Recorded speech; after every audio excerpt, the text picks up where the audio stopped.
Hi, welcome back to Vietnam Real Estate Insights, the program that looks at the Vietnam real estate market from an investment opportunity and challenge standpoint with industry leaders. I'm your host, Harlow Russell. Today's topic is the Vietnam real estate market from a different perspective, from the M&A and investment standpoint. And my guest today is Matthew Koziora, the Director of Transactions for VinaCapital Group. So, Matthew, welcome to the program. Thanks for having me on, Harlow. Thanks for your time. For our viewers that are outside of Vietnam, they may not be aware of VinaCapital Group and what it does. Can you tell us a little bit about VinaCapital? Yeah, VinaCapital was established in 2003. It's currently the largest fund management company in Vietnam. We have approximately $1.5 billion under management.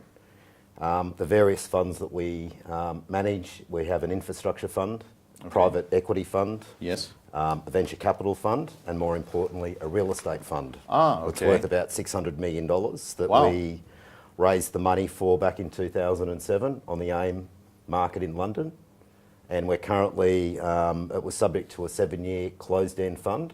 We've recently gone back to the board, and we're looking to continue the fund for another 7 years. Another 7 years? Yes. So that must mean VinaCapital is quite bullish on the Vietnam real estate market. True, VinaCapital is bullish, but so too are our investors, our shareholders. There's been a lot of good news in the newspapers, the print media, the digital media over the last 2 years. We are constantly have meetings with a number of the biggest investors looking to deploy money in the region and the world. We probably have at least 5 to 6 meetings with these different investor groups weekly and have done for the last 3 months. Wow. Feedback that we do get is that Vietnam is probably one of the top 3 country destinations to invest money in over the next 3 years, over the short term. Really, one of the top three in Asia, in the world, in pretty much in the world. Wow. I mean, what we've seen, especially out of America, we've undertaken a joint venture development on our latest villa project out in Saigon South, which comprises of around 400 villas that we've started to sell. That was a large US insurance group. I can't name it yet because we haven't officially named it, but it should be very shortly we will. And you can see the recent investment from Warburg Pincus into Vincom and then also into other large local companies as well. I mean, these are larger institutional groups. They've been looking for years and now they're actually deploying capital. What was the size of that deal? The first one with the Warburg Pincus, they initially put in $100 million into the Vincom retail vehicle, which they've now just topped up with another $100 million. Another $100 million? Yes. So there seems to be a lot of money coming in. There is, especially a lot, probably over the last 5 years, the main investor into Vietnam has been from Northern Asia. Okay, so it's Taiwan, Korea, Japan. That's still the case to a certain degree, but now we're seeing a lot more money coming in from the US, Europe. Well, you would think Asia Pacific a little bit more. With the trade agreements that are in process, both from Europe and TPP for the United States, that there should be a lot more inflow. But when would you expect that European and American inflow to really start kicking in? Well, late last year we thought it was going to be early this year. However, what we've seen on the share markets around the world, there's a lot of volatility out there, but I mean, our job is to sell a good story. If you invest into the right asset at the right time, there's a very good chance to make money in Vietnam now due to the various supply and demand imbalances in the market across various sectors. Ho Chi Minh, Hanoi are different, but the TPP, the ASEAN Pact, plus also the free trade agreement with the European Union are all drivers which are basically stimulating this larger investor demand coming into the country. You mentioned differences between Ho Chi Minh and Hanoi. The third major city is Da Nang. From a real estate investment standpoint, how would you define, Matthew, some of the differences? Ho Chi Minh, Hanoi is old money. That's where the government is based. There is a lot of wealthy population up in Hanoi, but it's old money. It's been handed down from families to families and so forth. Ho Chi Minh is more of the young and dynamic. The best comparison would be Beijing and Shanghai. Okay. At the moment, like let's just compare the office market. Okay. Okay. There's a major oversupply up in Hanoi, but in Ho Chi Minh City Yes. there is a definite undersupply. So a lot of these investors they were talking about, the flavour of the month is a cash flow operating asset. So it could be a retail centre, it could be an office building, it could be a hotel, it could be a service department. So a lot of these investors are looking for cash flow operating asset opportunities. Yes. Because there's not many of these assets on the market at any one time, we're starting to see compressed yields, right? So in terms of a yield, the yield is basically the relationship between the net operating income and the asset price. And what would be, let's say in Ho Chi Minh for commercial retail space, what's an average yield these days? Well, there was a grade A building that was transacted at the start of the year. I can't name names, but it was a Japanese buyer. It's a known building. Based on the sale price of that worked out around between about 8 to 8.2% yield. That seems quite attractive. It is. I'm Australian. I would pay that for Sydney. But Okay. you've got to allow for some sort of a country risk Yes, to absolutely. do it. However, everyone wants it. Everyone's bidding for the same asset. It's pushing the price up. Income is income. If the price goes up, income stays the same, your yields are going to be compressed. There's been a number of transactions, at least 4 or 5 in 2015 in Ho Chi Minh, probably 3 or 4 larger ones up in Hanoi. And what it basically says is the yield spread is this. If it's core CBD, anywhere from 7.2 to 8%. Okay. This is for both Hanoi and Ho Chi Minh City. Even with oversupply in Hanoi, as you mentioned. Yes, that's because a lot of the owners, a lot of those buildings are tightly owned, they rarely trade. So if you want it, they've got to offer a stupid price. For example, that's big here. It's very cultural how you negotiate to try and get buildings and find these assets. A lot of it is off market. They rarely go through the large agencies like your CBRE or your Jones Lang LaSalle and Cushman's and so forth. So it's really still very much a private matter and not public. That's right. They love confidentiality in this country. I appreciate confidentiality, but for the property market and in all honesty, for the benefit of the property market, for the good of the property market, they need to be a lot more transparent. So what companies like we do, we control our own internal market research. Yes. We track it, we forward it. We always seek the advices of your CBREs, your Savills. We look after all the agencies. But, it's good information, but they don't really hear the information that we hear, so we complement. And any good news stories, what we had to do, we're a foreign developer. Yes. We're known as a foreign developer, we're not local. We developed our own residential brand mechanism around this was probably about 5 or 6 years ago. Okay. Probably it was launched a little bit early because the local 5 or 6 market. years ago, we're still in a downturn. But what we had to do, we're foreigners. We've done a lot of international developments overseas. We've done mixed-use sites. We basically develop a lot of residential landed homes, projects up in Da Nang, Nha Trang, Hanoi, Ho Chi Minh, plus our latest one, which is the 400 villa in Saigon South. We do condo projects as well, but. We had to do it because we had to differentiate our product versus the local. We try, as you can appreciate, there's not a lot of laws involving master plan, owners corporations. So what we've done, based on international best practices, we've had to introduce international best practices into the country. So and it's been picked up by the locals, which is good. Absolutely. Hopefully they'll follow it, but we've got to start somewhere because there's no rules. We've got to develop and it's... Well, that must be a challenge as an international developer to create here in Vietnam because there are no rules and because there's very little regulation and even less enforcement. Yeah. So what has been VinaCapital's kind of strategy in terms of developing the market here and improving the real estate industry itself? Yeah. You're being the trendsetters. Yeah. Is that sort of the plan, and or is there more to it than that? Well, you got to know the market. It doesn't operate like in our markets where we're from. It's completely different, but it is what it is. So you have to appreciate it.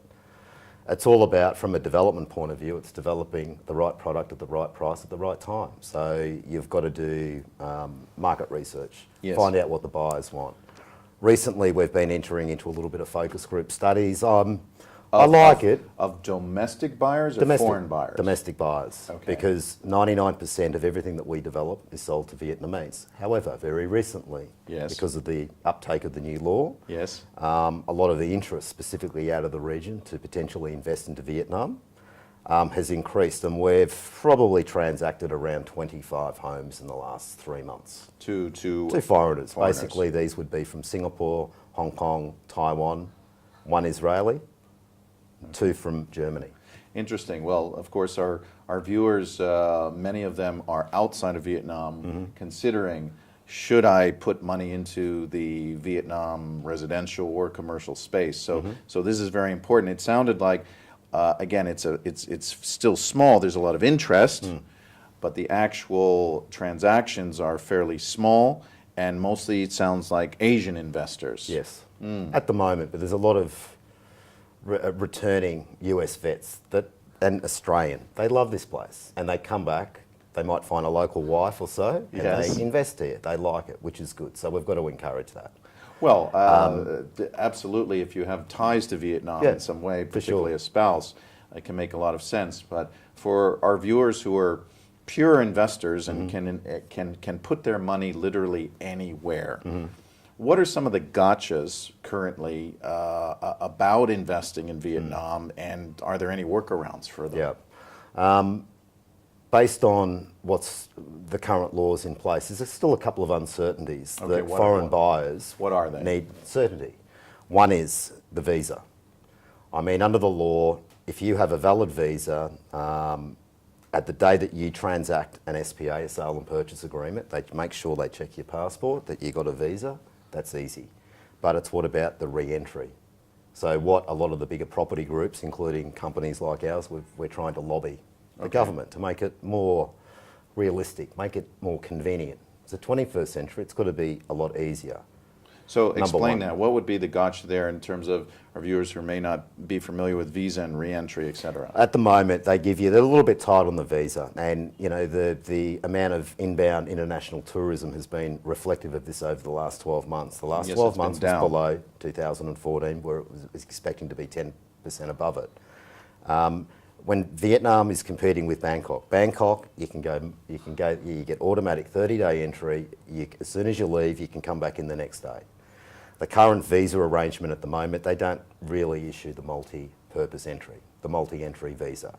You can get it, you have to pay for it, but they rarely give it to you for more than 3 or 6 months. Yes. An overseas investor, they would probably be looking for a medium-term investment here. So we're probably talking 3 to 5 years. Yes. They need certainty with respect to the re-entry. And why do they even have to organise another visa when they've already might have spent $1 million on a villa? Yes. They've already invested in the country. They should But have more respect. It doesn't reflect that in any visa, it's still as complicated or as tedious as anybody else. It is, but the foreign ownership laws here, I can assure you, they're better than Thailand. You get up to a 50-year period plus an automatic extension for another 50 years. But that's leasehold, that's not freehold. Well, it's not, but if I go to Thailand, I'm buying leasehold as well. Same in Bali. It's forbidden for foreigners to buy there, but the latest premier, he needs to change it, and he's thinking about changing it because they need to pull in some more offshore money. Yes. Another positive feature here is the rental yields. Okay, tell us about that. The rental yields, a lot of the local Vietnamese buyers would love a foreign tenant. Yes. Okay? Foreign tenants look after the house. They don't invite the extended family. They pay their rent on time. That's one of the wish list of a local owner. So, but what we're seeing at the moment, and an unknown issue which no one's really spoken about, the yields, the cost base for an apartment, for a condominium, for example, within 5 kilometres of the city, you're paying between $2,000 to $2,500 a square metre US dollar. You could basically lease that out for around about the $1,500 to $2,000 a month. You do your calculations on that for an 80 square metre apartment, it comes in at about 7 or 8%.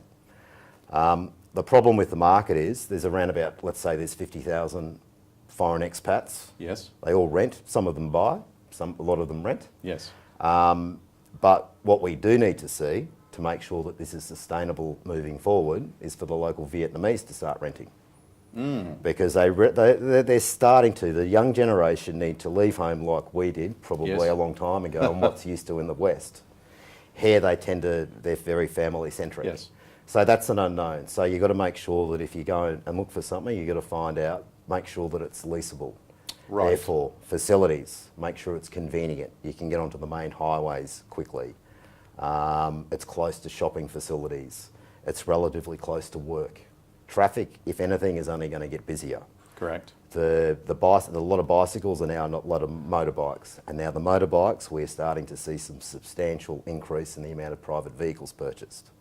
So from a foreign perspective, buying here for investment, are you saying that it is an interesting trend in terms of the first-time home buyer, the young Vietnamese, who is now has more money and wants to buy, versus buying maybe a bigger unit that the foreign investor would normally think is a better investment?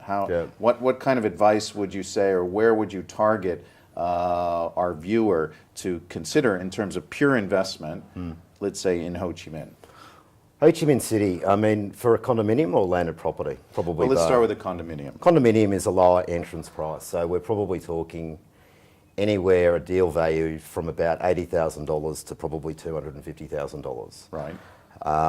There's a couple of higher end condominium projects in District 2, for example, as well, which is just east of the CBD, and very popular with the Western expats, whereas Saigon South, Phu My Hung, is very popular with the Asian expats. Yes. That's priced at $4,000 a square metre, and the apartment there is probably 300, 400 square metre, so we're talking a lot more deal value. Yes.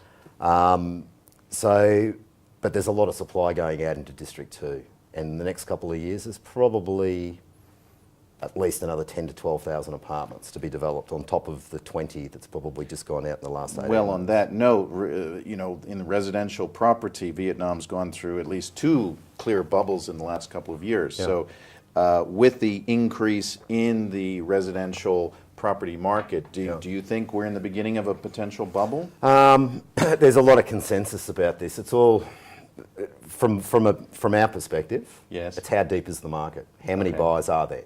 Okay. Based on CBRE, Vietnam's latest research, and plus Savills, the consensus is they've basically probably launched anywhere between 38,000 to 50,000 apartments in Ho Chi Minh City in 2015. Okay. But the government, the Department of Construction, would tell you it's 25,000. So this is his transparency. It's a nightmare. It's getting better. So what's your gut feel? I mean, are you, to our viewers, would you say not a worry, or and what to do about it either way? Where we're from, it should be a worry. However, this is Vietnam. It's starting to take off again. As I said, there's a lot of drivers that are pushing why local buyers are acquiring property at the moment. Yes. If a foreigner was to buy, under the current foreign ownership rules, they can easily sell it to a local Vietnamese, and a local Vietnamese will still buy 99.9% of everything that's developed in this country. Sure. If it's a beachfront villa in Da Nang or Nha Trang, it's a little bit different. However, we have sold a lot of those $1 million plus villas to Vietnamese. Really? All from Hanoi base. That's what I said. There's more money up in Hanoi. Oh, interesting. So again, the northern money buying in the south and in the central part. The Hanoi buyer loves Da Nang, that's their backyard. Whereas Ho Chi Minh is more Vung Tau, Ho Cham to a certain degree. And they're more Nha Trang. So it's very parochial how they move in very parochial here as well. It is something to worry about. I mean, we're keeping an eye on it, but the interest rates have come down, which helps supports the local buyer.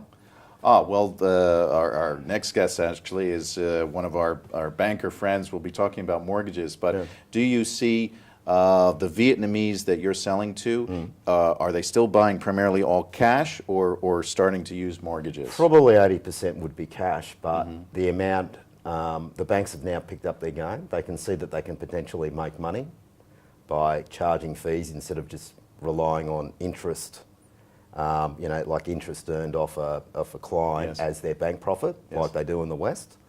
And a lot of the banks are now starting to provide. They can provide lending up to 70%, 80%. They will offer you a honeymoon period of 6 to 7% for the first 12 months, and then. But the problem with the local mortgages here is that they're very short term. There's no long-term capital market investment. What's typical here? Anywhere from, they can give you up to 15 years now to a local, but if they want to call in the loan and you have a contract, they'll call it in. That's a problem because Okay. you need certainty. Yes.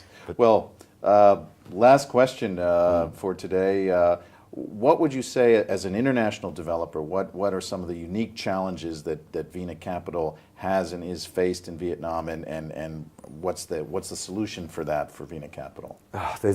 We go through a lot. As I opened up with, we cover infrastructure, venture capital, real estate.